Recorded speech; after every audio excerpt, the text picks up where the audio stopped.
think in fairness. Good afternoon, everyone. Welcome to the July 15th regular meeting of the Committee of the Whole. I'd first like to recognize that we are on the traditional territory of the Snuneymuxw First Nations. Our clerk tonight will be Ms. Sheila Gorey. The question period sign-up sheet is by the computer, is either end of the partition. If any member of the gallery has a question regarding an agenda item, would you please write down your name and the agenda item on the sheet. At the start of question period, I'll call up those who signed up to address the council. Introduction of late items, Ms. Gorey. Thank you, Worship. For late items that are on your addendum this evening, we have two. The first one is adding a delegation from Tim McGrath to speak to agenda item 7A, Maple Street, Stonesville Kitchen. And the second item on the addendum is the addition of motions regarding a letter to the Ministry of Education regarding library funding. And if anybody on council has an additional late item, it would be, you would speak it now, and then it would be voted on first before adopting the agenda as amended. I understand that Mr. Kent Morgan wishes to come forward as a late delegation. And he's here. And so, Your Worship, if you would have a seconder for that addition, and then a vote on that separately. There's a seconder, Councillor Bonner. Any? Yes, and the topic, Mr. Morgan.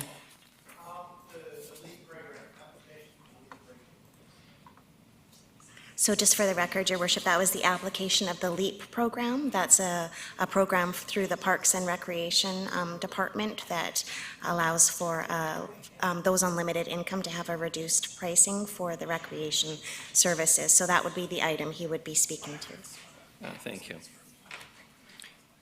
Any discussion? All those, Councillor Armstrong? Yeah. I'm sorry, I cannot support this because we as a council had said we would not be accepting late delegations, and we've been sticking to that, so I will not be supporting because of our previous commitment. Thank you. Councillor Thorpe? Thank you, Your Worship. Yes, regretfully, that's exactly what I was going to say. I think we need to be consistent, so nothing against the proposed delegation, but I can't support this.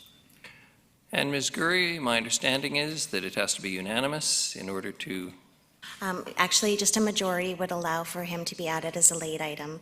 However, Your Worship, an opportunity for him to come is to sign up for the next Committee of the Whole with this topic. If Council doesn't let him speak tonight, he can come forward to a Committee of the Whole, and it's an unrelated agenda item, and he'd be put on the agenda. Okay, thank you. Any further discussion? All those in favor? Motion of those opposed? Defeated. Thank you. A motion for the adoption of agenda as amended. So moved. Seconded. Councillor Bonner. All those in favor? Carried. Motion for the adoption of the minutes is circulated. Councillor Hemmens. Seconded. Councillor Bonner. All those in favor? Opposed? Motion carries. Thank you. We have no presentations, but we do have a couple of delegations. The Nanaimo Aboriginal Youth Advisory Council, raising awareness regarding youth homelessness. Please come forward, introduce yourself, and you'll have 5 minutes. The light will turn orange at 4 minutes, and I will advise you have a minute left. Thanks very much.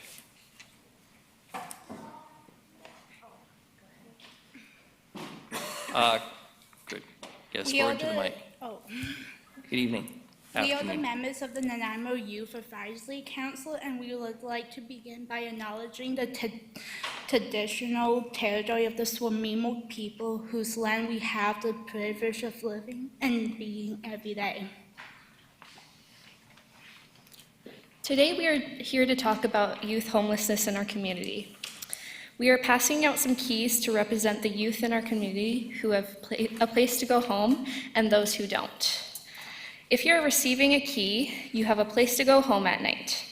You have a warm bed to sleep on, not a bench, not the concrete or tent, or in welcoming shelter.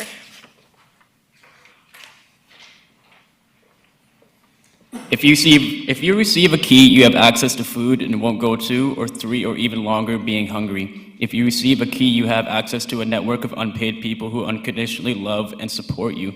not paid professionals that are only available from 8 to 4 p.m., or services that require you to be sober, or services that don't discriminate you by the color of your skin, your sobriety, or your clothing, or the way you speak, or your age. If you receive a key, you have access to daily showers and hygiene products and medical care. You don't have holes in your shoes, clothes that don't fit you or protect you from the weather. If you receive a key, you are safe. You feel loved and valued and not worthless, dirty, unlovable, or undeserving. For those with keys, we ask you to recognize the privilege of having one and what it means to go without a place to call home. There are too many of our youth in our Nanaimo community who go without keys every day, who are homeless. We are here to remind the City Council that these are Nanaimo's youth, that you have a social responsibility to support our youth. We are grateful for all the effort and the work put into the Nanaimo homeless strategy. However, we believe it lacks strategy specific to supporting our city's youth. Here today, we invite the City Council to implement the following. Create a youth homelessness coordinator position within the city to support youth and collect data about youth homelessness experiences. And support projects for youth-supportive youth housing complexes. Support a low-barrier, culturally-based youth drop-in center. And create a supported youth position on your homelessness committee. Build a stronger relationship with youth in our community, youth like us, to ensure a diverse youth voice is captured in city strategies, projects, and initiatives. And so with that, we hope you consider these recommendations because every youth in Nanaimo deserves a key home. Heichka, thank you. Heichka. And well, please. We don't allow applause or booing or other comments on appropriate at meetings. Thank you very much. Do we have some questions from council members? Councillor Armstrong first. Thank you for your presentation, and I sincerely hope that you're also doing the same thing for our provincial and federal counterparts. And I hope that you ask those that are running in the federal election what their individual position is from. Thank you. Councillor Hammonds. Thank you. The list, the 5 recommendations, I only caught the first 4. Would you mind? I can hand off to the clerk for you. Oh, perfect. Yeah. Okay, thank you. Sorry, Councillor Bonner, I was too quick. You'll have to pop your mic on. Thank you, Worship. A question, if I may. You're asking for a position on, you mentioned homeless committee, but I'm guessing it is the homeless and health task force you're referring to. Could you outline the requirements of how that person would be picked? Yes. So when we were discussing with the young people, when we talked about how that would be picked, we thought that it was someone with lived experience in experiencing homelessness within our community. We really value lived experience in that position as well. And given the disproportionate rate of Indigenous people who are experiencing homelessness, specifically Indigenous youth experiencing support within the foster care system, we felt that someone with lived experience who was between the ages of 15 to 22, who was an Indigenous person with lived experience both in care and experience with homelessness would be appropriate. And we would happily support you with supporting a young person to be on the task force with you. Thank you. Councillor Gesselbach. Thank you, Worship. Through you, just wanted to say thank you for your time coming to speak to this really important issue and something that council considered very seriously. So thanks for your time. I appreciate you having a hand over us to let me Yeah. close to that. Thank you. Anyone else? Thank you very much, and thank you for your brevity. Yes, thank you. The next is a delegation regarding the Stone Soup Kitchen.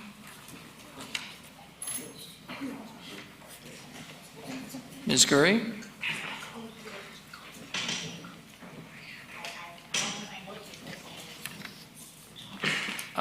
You show up, but your mic still shows red. Yeah, so my microphone isn't working, so I'll just try to speak really loud, but Tammy Hiltz was unable to make it, so this gentleman is speaking in her place. Okay, very good. Evening, afternoon, Mr. Homsey, if you would introduce yourself for the record and your address, and then you have 5 minutes. Thank you. Thank you. My name is Andrew Homsey, and I'm representing the Stone Soup delegation today, July 15, 2019. And I wanted to thank Mayor Krogh and councilors for responding to my email of June 19th and for allowing me this time to speak. First of all, I must say that I'm humbled to follow the Nanaimo Youth Advisory Council, which is raising awareness regarding youth homelessness, because that's precisely what I'm going to speak to. I've provided some documents for you regarding Stone Soup, and what is happening here is a crisis regarding the possible extinction of a needed, well-managed, and well-used free evening meal program. And I want to update an aspect of this crisis. Perhaps some of you already know that Tanya and Doug Hiltz were evicted this morning, and they are now homeless. While it's a beautiful day in Nanaimo, it's a dark day for these two remarkable people. What we're requesting is similar to what the Nanaimo Aboriginal Youth Advisory Council is asking for. That is a meeting, communication, facilitation, and a solution which would be directed by the knowledgeable people and the expertise in Nanaimo's City Hall. Who are the stakeholders in maintaining Stone Soup? The city, the province, VIHA, the RCMP, the volunteers, the churches, the businesses, the property owners, tenants, and street people. We have common ground. We can all agree that Stone Soup service is needed, established, zone permitted, and well used, and helps connect street people with health agencies. Stone Soup supports and implements all of the city's stated policies, being harm reduction, lowering crime through CPTED, and particularly buy-in and community engagement. We have an opportunity for resolution through a facilitated communication. The price. Stone Soup is free and the volunteers are priceless. Stone Soup has cost the city nothing, has cost the province nothing. Nanaimo has the resources, ethics, experience, and budget to help them resolve this and make Nanaimo a better place. This council has promised to turn the previous dysfunction around, and this is a great opportunity to do so through improved community engagement and buy-in from the neighborhood. And with regards to buy-in in your documents, I think the most important of them all is this map, which shows Wisteria Lane, which is a remarkable improvement over what that lane used to be. And of the 20 residences in Wisteria Lane, 18 of them support the continuation of Stone Soup. So you have community buy-in. Furthermore, there is a petition of support for Stone Soup, which is much, much larger. And so if I continue on to this, I'd like to thank you, and I'd be happy to take any questions. There may be some representatives from Island Health. One minute, Mr. Homsey. Yes. And you'll see some documents from Island Health and VIHA in this package. And finally, I'd like to thank Tanya and Doug Hiltz and the other volunteers and donors who have contributed to the operation of Stone Soup for their 16 months of providing free meals to homeless and low-income people. And I ask, will you join me in giving thanks for all that they've done? Thank you. Again, please, I appreciate the enthusiasm, but this council chamber, the concept here is people make presentations. I appreciate the enthusiasm, but sometimes people come here and they express their displeasure, and neither is to be welcomed in this chamber. We do prefer a certain sense of order. Are there questions for the delegation? Councillor Turley, please. Thank you, Worship. Speaking to the delegation, I noticed in the permit to operate from Island Health and all the cooking and cleaning is done at St. Paul's Hall. Is there any reason why it couldn't be served there as well? Why it couldn't be served where? St. Paul's Anglican Hall? Well, because Tanya and Doug prefer to do it where they are. It's central, the people feel comfortable, they feel not threatened. It's, shall we say, it's in their pathway of other services, and St. Paul's is not. Councillor Bonner.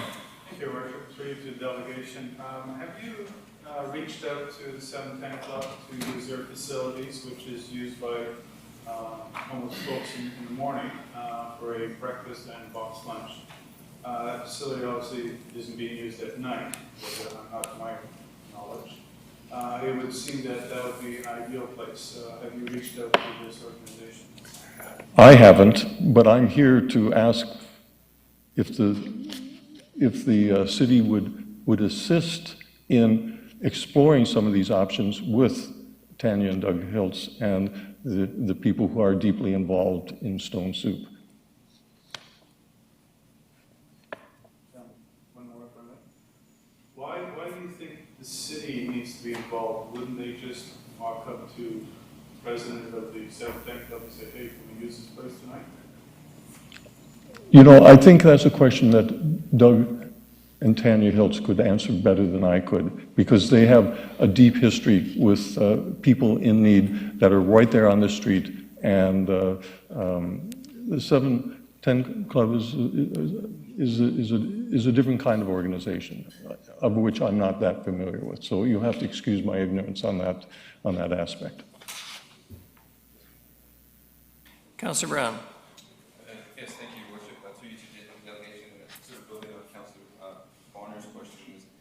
I see the request is a committee of some sort to help facilitate items. Why is that the request, or why is that the preferred method of potentially finding solutions to problems? With respect to their property, I think there is processes in place in our staff that already work with getting someone to compliance in terms of whether it's a building permit or anything like that.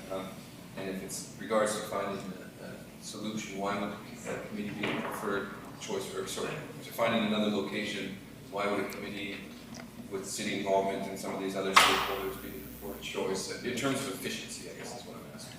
Well, I'm going to speak again on behalf of Tanya and Doug Hiltz and say that they've been in the trenches working very hard with this. They don't have the resources, the knowledge, the time. For them, this is a 24/7 operation. And they don't have the they don't have the finances. Now they're homeless, and they simply need some help. And that we're not going to have time to touch on to the various issues which regard the aspect the province plays in terms of the Residential Tenancy Act and all of that. But what we do know is that they have provided good service for the past 16 months and for longer. Helping. These are people who have come from dire circumstances themselves, and they have achieved a remarkable accomplishment in providing for others who are now in a situation where they were similarly in the past. But now they've lost all of that. So it's very, very difficult. They simply do not have the skills, the resources, but they have the drive and the desire and the track record.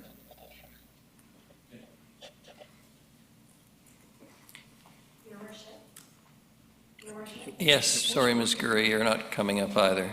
Yeah, so only your microphone and the podium as well as our remote microphone is working. So if councillors want to speak, they should use this. Thank you. Any other councillors? If not, Mr. Homsey, look, I want to express publicly the gratitude of the citizens of Nanaimo to the Hiltzes for the services they have provided. But I think you and I both know, as well I hope to the people listening today, that a complaint was made to city staff. They acted quite appropriately in investigating the matter, determined there was non-compliance with existing bylaws, which apply equally to everyone in this community, regardless of their status. That complaint results in a letter to the landlord. The landlord in these circumstances, as I understand it, I've seen a copy of the letter, I think it's been circulated widely, advised the Hiltzes of this, eventually served termination notice, which they unfortunately did not dispute, and the residential tenancy branch granted the orders sought, which terminated the tenancy. It's a very unfortunate set of circumstances, but it is, lest anyone thinks, a matter that's under the control of the city in the sense that we can authorize such a facility. Any such facility or any program or process would have to meet all city bylaw requirements. We cannot treat other people, regardless of how sympathetic we may be, any differently than any other person or organization. And I think it's fair to say that no one is happy to see the services that have been offered terminated.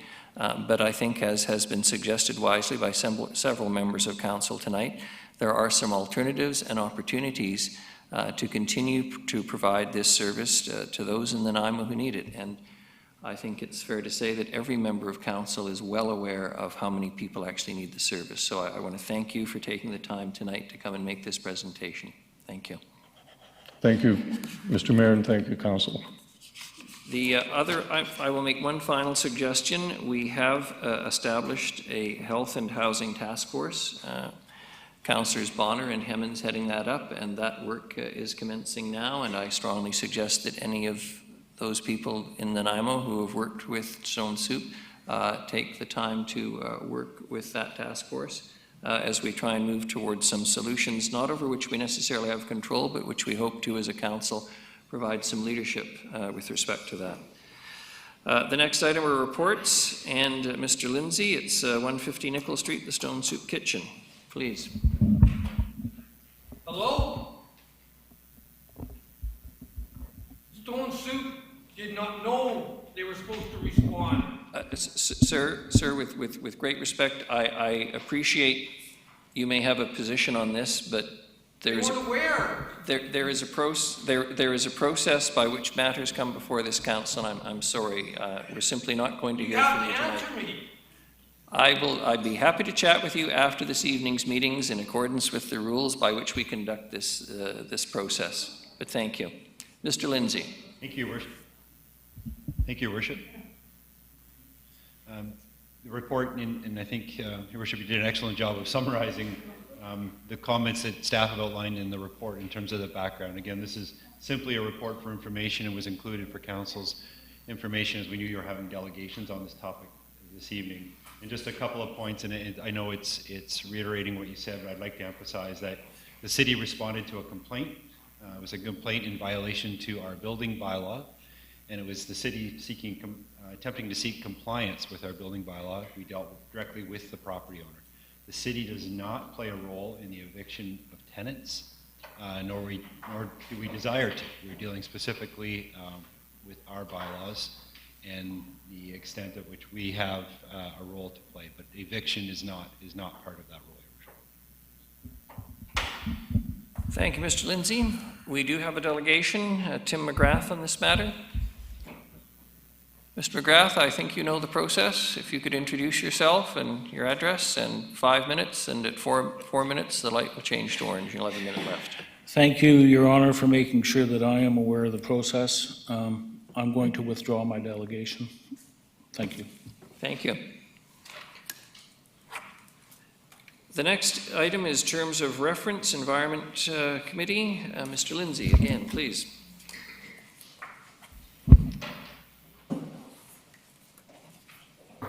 Thank you, Your Worship. The purpose of this report is to introduce proposed terms of reference for the Environment Committee. The recommended terms of reference are attached as attachment 1 to the report this evening. Very much. Councillor Armstrong? Thank you, Your Worship. I do have one concern. I would like to see a member of the business community be involved in the committee for the simple fact that they're the ones that are going to be the most impacted by a lot of these decisions. And I don't see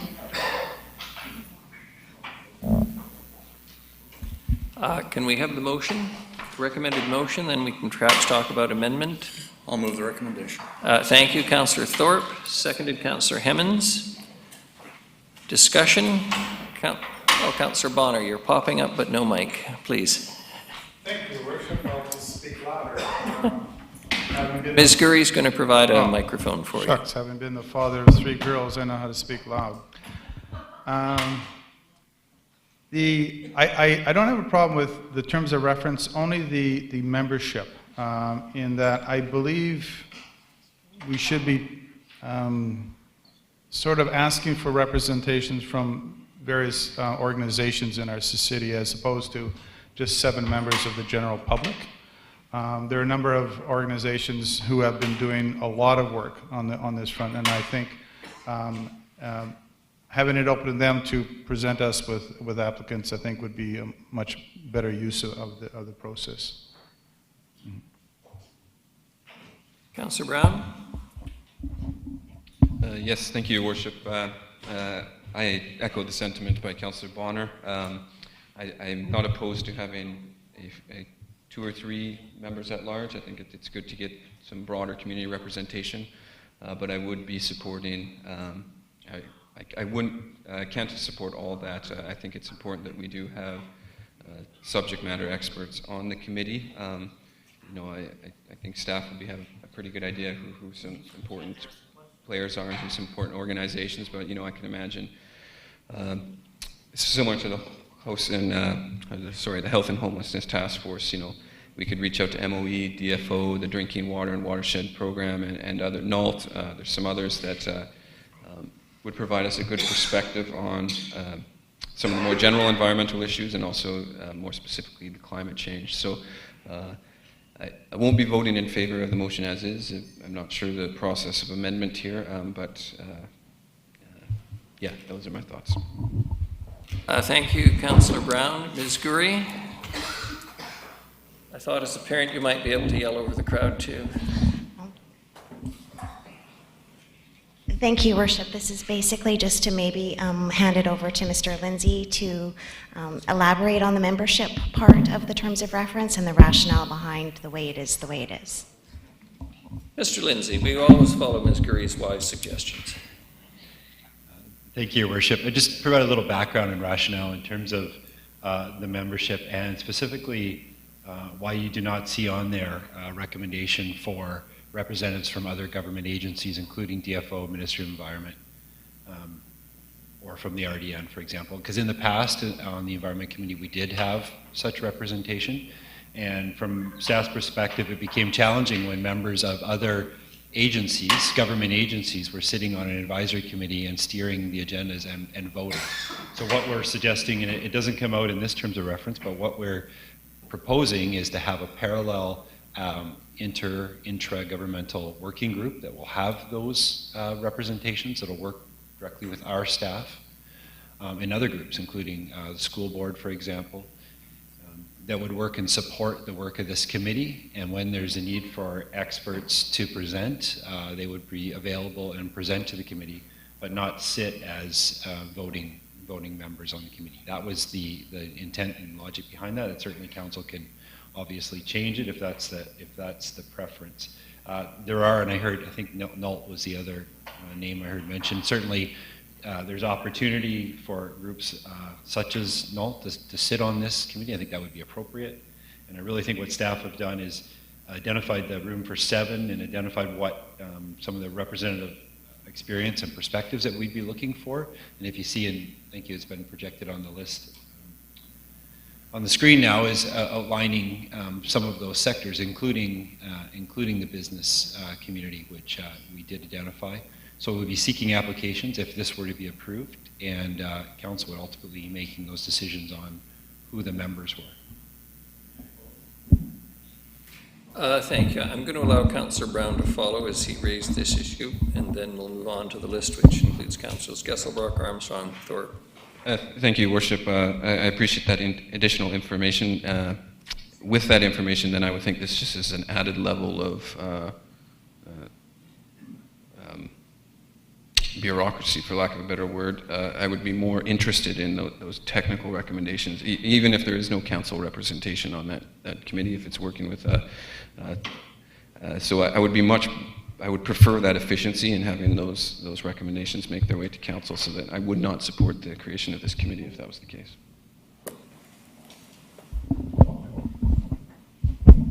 Councillor Gesselbrock. Thank you, Your Worship. Through you, first off, I'm excited to see the terms of reference for an environmental committee come forward. I think it's due time that we have this here.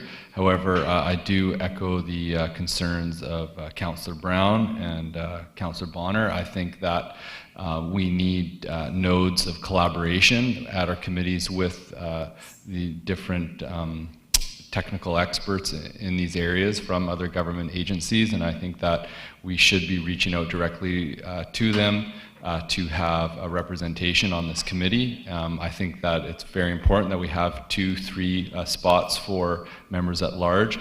However, the rest, I think that we should, specific invitations too. So I would, if process, I'm supportive of the Environment Committee. However, if it is voting on the specific terms of reference, I won't be supporting this committee how it is outlined currently, and would like to move to have some adjustments to the terms of reference before approving it. Thank you. Councillor Armstrong. Thank you. First of all, I want to apologize to staff. I read the report at 3:30 this morning, and my notes reflect that, obviously. I will support it the way it is, because I think it's very important to get the broad basis. I also agree with Mr. Lindsay that we should not be having any government representation on that, because they cannot say certain things. They're mandated to say certain things, so you're not going to get, in my opinion, a very honest, far-moving conversation, because they're going to put blocks, and we've seen that in the past. So I think staff has taken a lot of time to look at this, and I think we need to be reflective of everybody that's involved in the environment, or we're doing a disservice to ourselves and the community, because I don't think we should be the ones cherry-picking which part of the environment's important to us. Thank you. Councillor Thorpe. I'm waiting for the microphone. Oh, sorry. Welcome to the 21st century, to you from failing hands. Thank you, Your Worship. Now that I can be heard, I will speak. I'm going to support the recommendation. I want to see this move ahead. I'll tell you and tell Council that we had a very similar discussion at the Regional District of Nanaimo regarding the creation of their similar type committee. And in fact, I will say that at that organization, it was decided to refer this back to staff for further clarification and thought. I believe Councillor Hemmons will back me up on that. Am I recalling correctly? But that said, I like this rather open-ended terms of reference. I like the community involvement.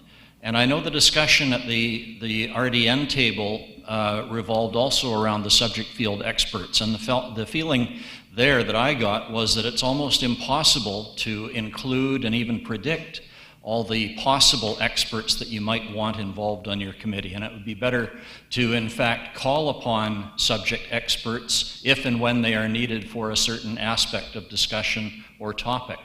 And to me, that makes more sense than trying to be all-inclusive, missing some, and having some that are possibly unnecessary. So I like the minimum of 7 members. I like the fact that business can be represented and the general public is well represented, and then I would see this committee calling upon experts in various fields depending on what issue they're dealing with at the time. Thank you. Who's next?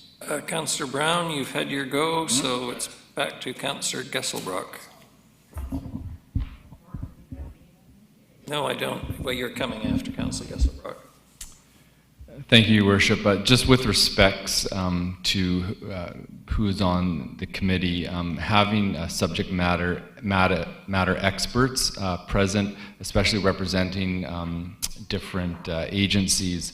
In my experience, sitting on an RDN committee, the Drinking Water and Watershed Protection Program Technical Advisory Committee, and watching the caliber of dialogue, and also when, especially with this committee that will be reviewing the Community Sustainability Action Plan, having those voices at the table really ensures that the plans and actions that are being put forward one, carry weight and have taken into consideration key components in the regulatory frameworks of different aspects, which, if not there, your plan does run the risk of not being effective. And so I think it's a very important consideration, and I think that we can find the balance between public input through the members at large, but also being a little bit more strategic and mindful of the other positions in the committee. Thank you. Councillor Martman. Thank you. I will support the motion as well. And the reason being is that I believe those that are experts in our community, such as I'm hopeful that on this committee would be a member of NALT, would apply to be on this committee, or a member of Water Watch, or any of the other environmental organizations we have within our city. And as it's very broad, I think that having broad-minded community members and bringing in the subject matter experts as needed would probably be more efficient. Thank you. Councillor Hemmons. Thank you. I am in support of the motion. I acknowledge the tension between wanting to work with experts and have them advise us, but I actually think the division of having a community-based committee, but acknowledging that the community members sitting on that committee have expertise in this area, as well as having that more formalized technical advisory and supportive, I actually see that as a wonderful marriage of the two. I think when it comes to ensuring that the community comes along with us on this journey of climate change action, that we actually have community members speaking with us and for us, rather than just us talking about it and then the experts talking about it. So in reference to the RDN, I agree, it was sent back to staff, and I think this was a major tripping point, is that we have an opportunity to bring in experts as consultants. We don't necessarily need a table of consultants telling us what to do. I think the community should and will have a very strong voice in this. And I'll just use an example. My partner ran the residential energy efficiency programming in Nova Scotia for 5 years, and he's a member of the community. He has particular expertise in this, but he's just a general community member. He's not technically an expert, and I think he would bring value. And he's not going to apply, and I'm not suggesting he will, but we do have people in our community with background and expertise that are not necessarily designated by having letters behind their name that would bring valuable input to these conversations. Thank you. Councillor Bonner? Just a question of if this motion is defeated and sent back to staff to review it,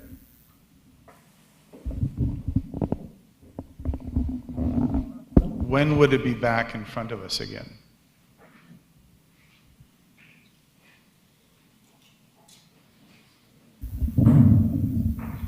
Mr. Lindsay? I have the mic. By default, I guess I have to speak.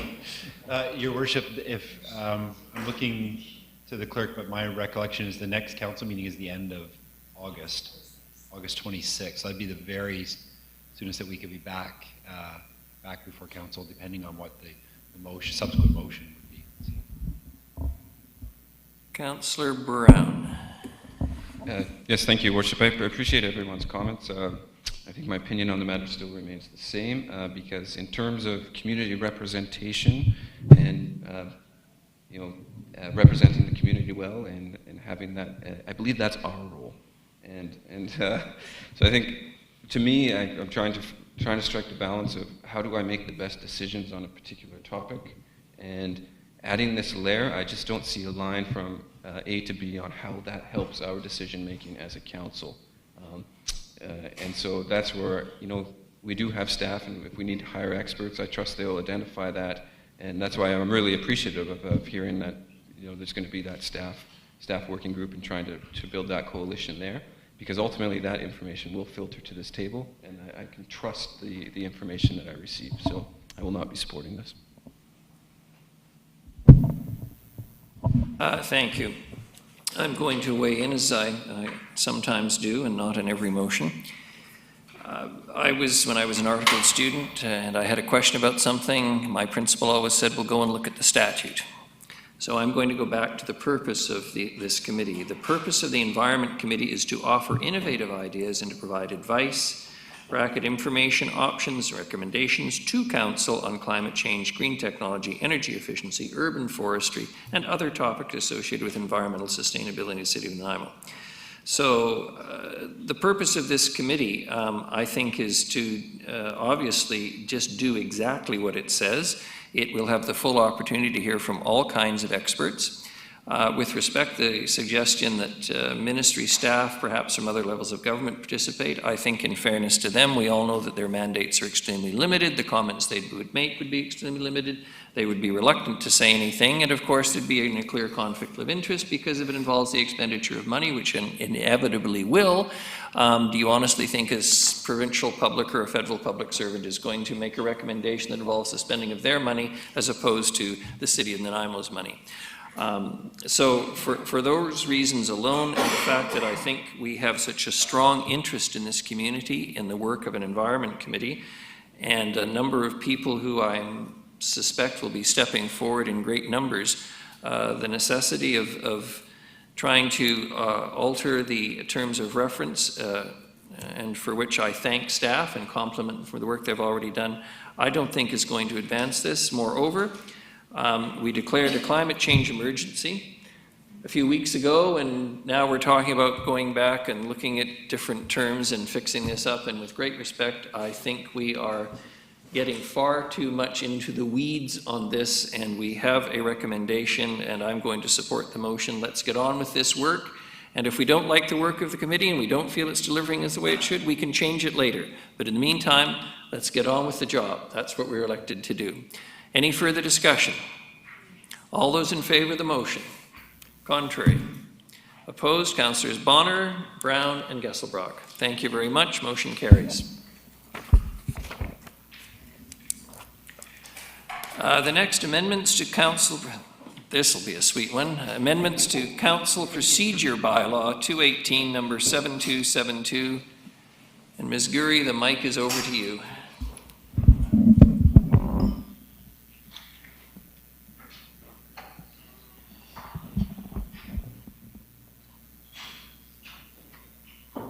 Thank you, Your Worship and Council.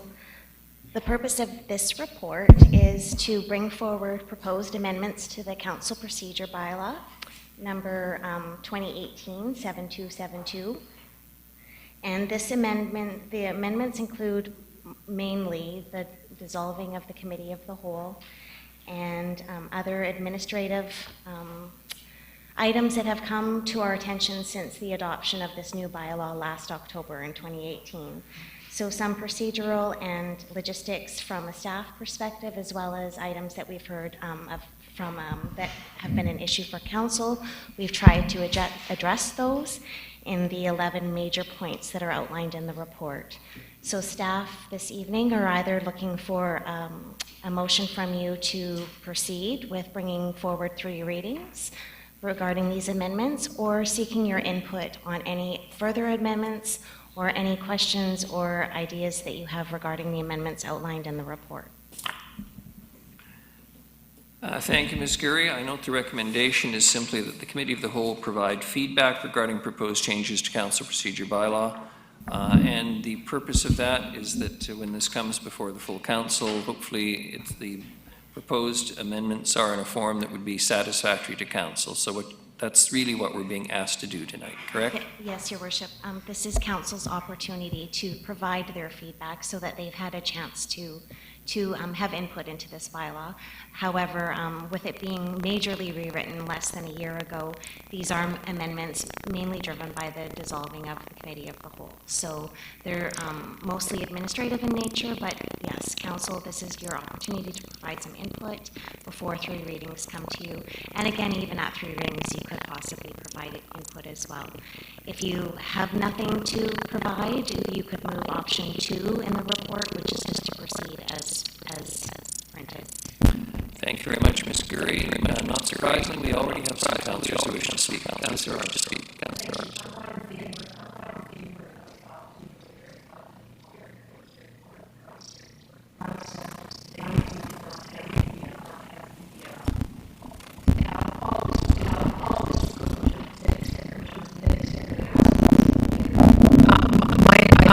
I think GPC is great for council to do, like you said, the hard digging, but by removing the cow, we've now really removed another mechanism for the public to engage with council, and it's only going to be able to engage at council meetings. Again, I think it's going to make the matter, some of our council meetings can go to 11 at night, then you add on the addition of the cow, and they can go to 1, 2 in the morning. So I'm totally opposed to losing the cow. I think it's very important for the public, and so I'll be voting against this without the cow remaining. Thank you. Councillor Martman. Thank you. And I just actually had a question for clarification. So when it comes to delegations not related to agenda items, at this time, they're appearing before, I hate that word, Committee of the Whole. I know, but, and it was suggesting that we usually don't have many delegations of unrelated. Why wouldn't they be able to go to the GPC? Because I thought the GPC was going to be more about public engagement. Ms. Gurry, please. Thank you, Worship and Council, and this could be more discussed amongst yourself than me. However, my impression of the Governance and Priorities Committee and the terms of reference that were adopted for that was not to replace the Committee of the Whole as it was, but to have a new type of governance, to have a committee where emerging issues and items of importance to council were brought forward for an in-depth discussion. Matters of experts or invitation for those matters could be brought forward to the GPC to talk about them. For example, in the future, I'm sure Mr. Wally Wells will come talk about asset management. Those types of things, and delegations would be rerouted either through committee. We had a whole session on how we would have delegations. Several years ago, I think in 2012, delegations unrelated to agenda items were rerouted to Committee of the Whole meetings, so they used to be on both.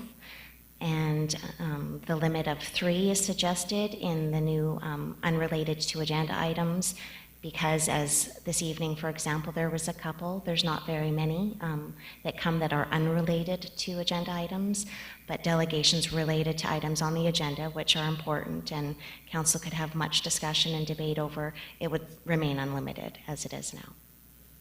Can I ask a follow-up question? I won't need a mic, honestly. So, Your mom voice. is it not possible to have a combination? Because perhaps the items being brought forward to us from the public might not be an emerging item that we're aware of, but we might believe it is once it's presented to us. So would we not be able to have a combination of both at the GPCs? That would be more of a council decision, but that's not my understanding of what council wanted when they created the Governance and Priorities Committee. Councillor Bonner. Thank you, Your Worship. This may be a little cumbersome working with this mic because I have like 3 pages of notes on this one item. And I'm sure you're tickled pink to hear that. I would like to actually go through the recommendations one by one so that we can have a conversation or ask questions on each one of them, because some of them are related to GPC and removing the words cow and that sort of thing. But some of them are actually quite fundamental changes. And I have some serious questions on some of those. I also like to suggest that we take this to 2 readings, and then it comes up to a 3rd reading at a public hearing. That would be in probably September by that time. So those are my suggestions. I'm not sure how you want to proceed with it. Mine start at number 3 and then go to number 15. Well, at this point, we don't have a motion. Correct, Ms. Gurry? My mind hasn't lapsed, has it? No motion. No motion. We have a recommendation that the Committee of the Whole provide feedback regarding proposed changes. Yep. So Your Worship, I would be happy to answer any questions. I think there's only 11 in the report, so I don't know how it goes to 15. But I would be happy to answer any questions. Any significant changes, however, would require, especially if they're fundamental and there's a lot of logistics around some possible changes and feedback council might like. So I would like the opportunity to answer those questions, and depending on how significant the changes may or may not be approved by council, it could take longer to bring back. Councillor Bonner. And the reason mine are long is, I said, considering we are looking at changing this bylaw, I actually went through the entire bylaw and pulled out other parts that I thought we should be talking to, which I'm sure everybody's keen on. Aren't sufficient unto the day the problems thereof, Councillor Bonner. You ready to go? All right, I'll get started and people can jump in whenever. Item number 3. It's in-camera council meeting start time. And what is the expected increase in labor costs for changing the time from 4 to 5 p.m.? Your Worship, through you to Councillor Bonner, 0. Currently, right now, working hours are until 4:30 p.m. We averaged out the number of in-camera meetings we've had, and in our bylaw, it starts at 4 o'clock. There's no difference to any meeting that starts at 4:30 or after and carries on is overtime. So it's starting at 4 and ending at 4:30. There would be no costs, but that's not the intent. So we took the average of when the start time was and picked that time because it requires us to change the notice less often. It's as simple as that. So it's just a logistic, less notice changes required. Okay, and, sorry?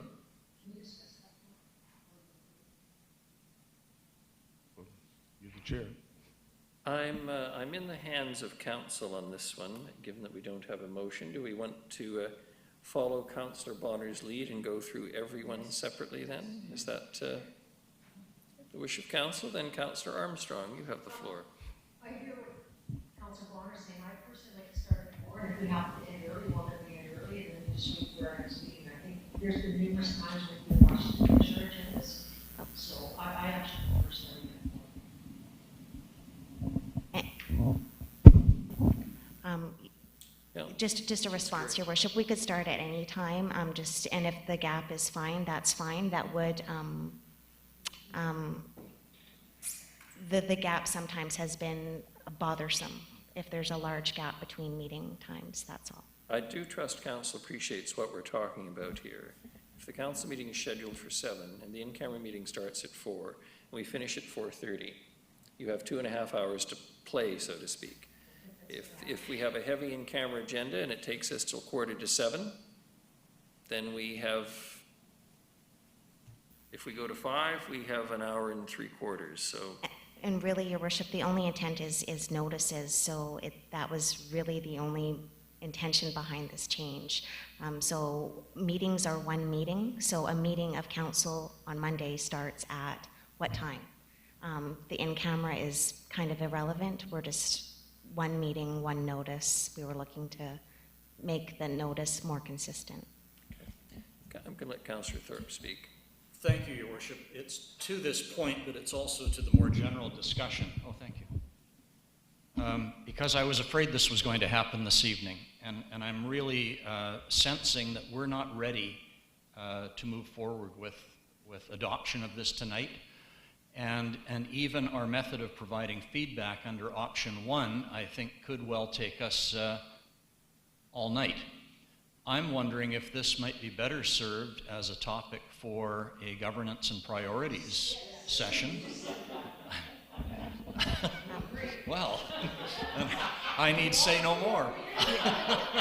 Your worship, just to that point, Let Ms. Gurry speak, please. yeah, to that point, originally this was supposed to be on your agenda today. We just wanted the focus to be on the downtown. So point taken, and it is definitely a governance and priorities committee discussion.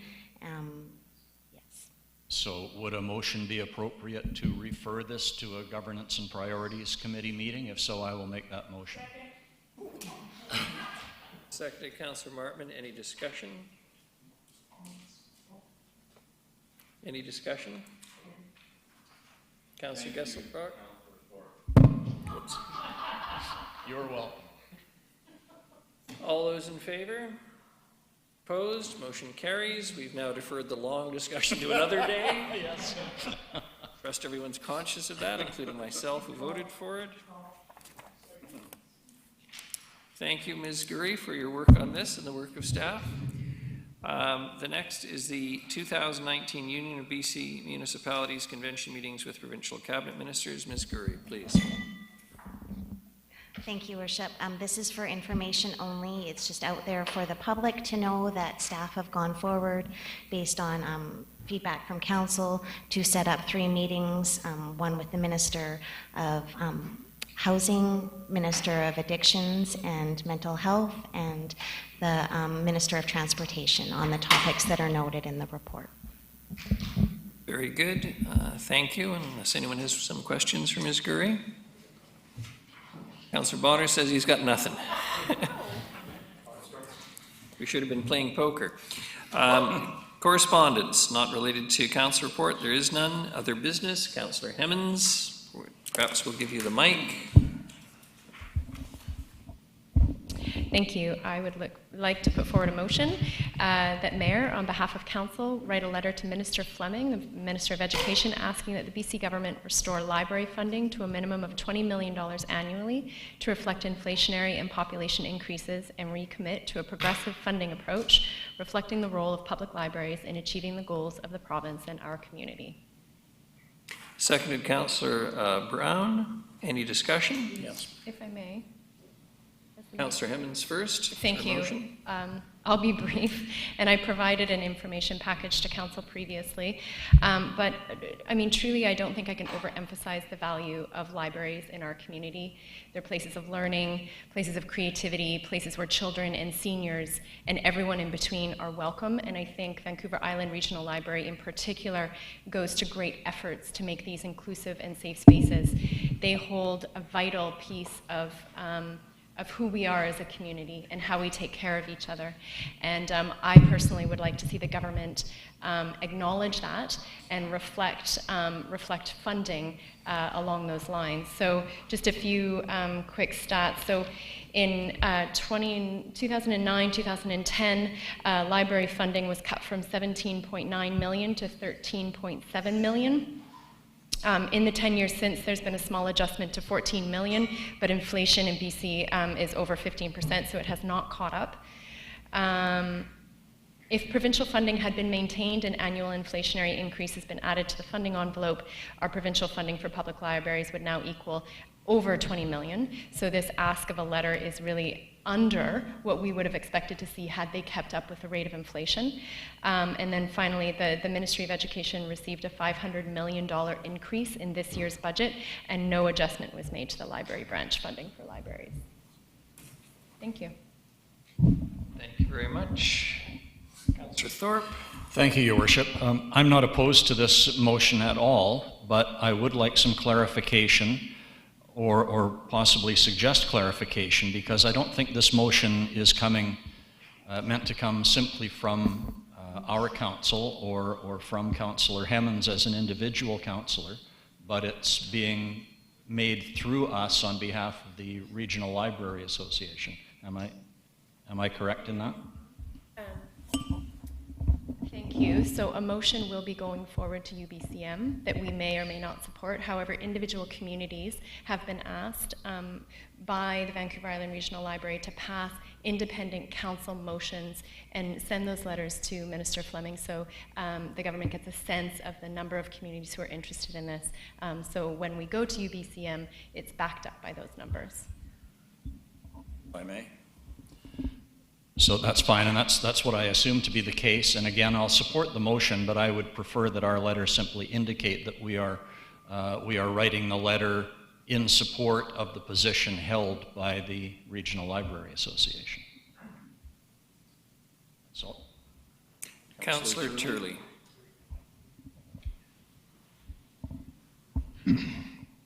Thank you, Worship. So I'm afraid I have to date myself on this question. Years ago when I went to high school, every high school had a significant library. Is that not the case anymore? Or I have to admit ignorance on this. And the only reason I'm bringing that up is I'm sort of wondering, the school, the Ministry of Education is obviously, if there are these libraries already in existence, they're supporting those.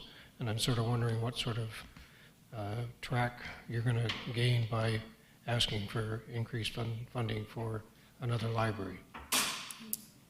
But that's only because I may be wrong. So. I can maybe respond. Maybe. Thank you. I'm not sure of how many education dollars have gone into increasing high school libraries, but this is directly about community libraries, which offer a very different function to the community than a high school library. So even had the government put more money into the libraries in the school system, fantastic. This is a different thing entirely. It's about those community spaces. Are you satisfied, Councillor Turley? Or shall I hand the mic back? I can haul it. So the only reason I'm wondering is if the total amount designated for libraries, whether they're community or high school, is the same or has kept up with inflation, we might have a bigger challenge trying to convince the government to provide more money for the regional libraries. Right. I take your point, and again, I would argue that community libraries serve a very different function. So even if the high school libraries had been, going up with the rate of inflation, community libraries are a very different beast than a school library, and deserve funding that goes along with the rate of inflation. I understand that. My concern is whether the ministry will understand that. Right. Fair. Reasonable point. Anyone else? All right. Well, I defy anyone to vote in favor of illiteracy. All those in favor of the motion? Contrary? Motion carries. Thank you. Question period. I have only Mr. Homsey and Mr. Abbey, and I don't see that either of them stayed.